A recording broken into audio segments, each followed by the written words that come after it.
أعزائي المشاهدين متابعي برنامج صورة مصرية، أهلا وسهلا بكم ومؤتمر سفراء الصحة النفسية، ومعانا صاحبة المؤتمر وصاحبة الليلة الكبيرة دكتورة ليلى نظيم. أهلا وسهلا بحضرتك يا فندم. أهلا بيك الإعلامي الجميل محمد درويش والفريق بتاعك الرائع اللي موجود معنا النهاردة.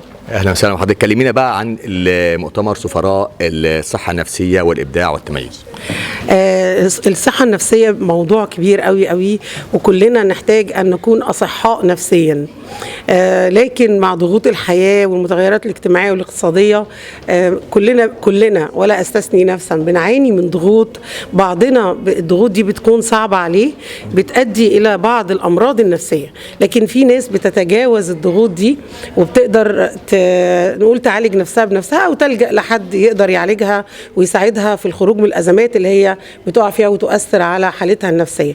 الحالة النفسية قد تؤثر كمان زي ما اتقال في المؤتمر في بعض الكلمات على الحالة الجسدية. فالحالة الجسدية دي ممكن تحس بمرض جسدي عضال والدكاترة مش لاقيين لك أي حلول، وبالتالي أنت للأسف بيكون نتيجة ضغوط ومتغيرات نفسية في عقلك الباطن.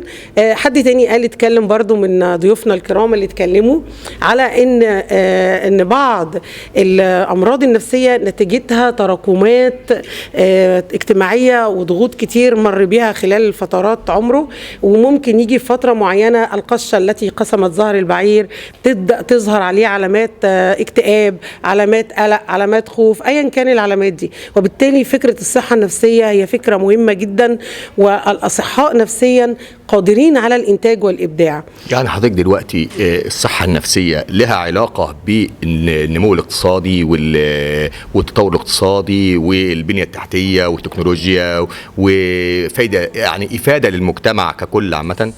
ده حقيقي. لما يبقى عندي شعب صحيح نفسيا ما عندوش مشكلات ولا أمراض اجتماعية نتيجة المشكلات النفسية اللي عنده، هيبدأ ينتج. تخيل انت في مجتمع عمل كل ما يسود بينهم الغيرة والتنافس والصراع، هيبقى في إنتاج؟ استحالة يكون في إنتاج. لازم يكون في نوع من التعاون، في نوع من السلام النفسي، نوع من الاستقرار الصحي النفسي، السواء النفسي، أو يكون سويين نفسيا، متقبلين القيادات بتاعتهم، يبقوا قادرين على الانتاج والتقدم. وده المجتمع كله لما يبقى كيان المجتمع كله كده، اكيد ده هيعمل نهضة وهيعمل تقدم اجتماعي واقتصادي كبير. مين المسؤول عن الصحة النفسية عشان خاطر يعني نوجه له ونقوله المسؤول عن الصحة النفسية؟ هل الأسرة ولا هل يروح لدكتور ولا يتابع مع استشاري ولا كله مع بعض كده؟ يعني كلهم صحة نفسية او مسؤولين عن الصحة النفسية؟ هي الصحة النفسية تبدأ من الأسرة في البداية، والعلاقات الأسرية اللي يعني في دكتورة برضو اتكلمنا، أنا كنت عاملة حاجة اسمها مباراة في الحب، أنت يمكن حضرتها معانا. كالعلاقات الأسرية وطاقة الحب اللي موجودة في الأسرة، إزاي كل واحد فينا بيعبر عن حبه للآخر، إزاي علاقتي بزوجي، إزاي علاقتي أنا وزوجي بأبنائي، إزاي علاقة أبنائي بيا.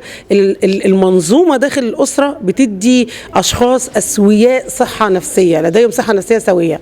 طيب راح المدرسة، تعرض لعدوان، تعرض لشيء، يبقى بتكمل مع المدرسة. المؤسسة الدينية والجانب الديني بيكمل معايا ان يبقى في سواء نفسي.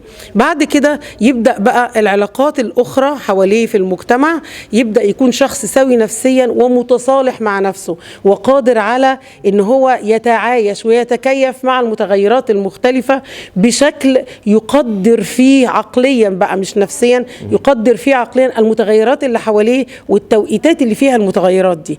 يمكن الكونتنت او المحتوى اللي اتقال خلال الابحاث اللي اتقدمت، الكام بحث اللي اتقدموا في الجلستين اللي فاتوا، لو جمعناهم في توصيات هنلاقي فعلا في موضوعات يعني كتيرة حلوة جدا محتاجين نفتح لها. كل موضوع منهم ممكن يتعمل عليه مؤتمر لوحده. طب في النهاية بقى تحبي تقولي ايه او للأسر اولياء الامور اللي هم يعني في عندهم اولاد ولسه اطفال صغيرين في التنشئة الاجتماعية او توجيهاتهم في الصحة النفسية؟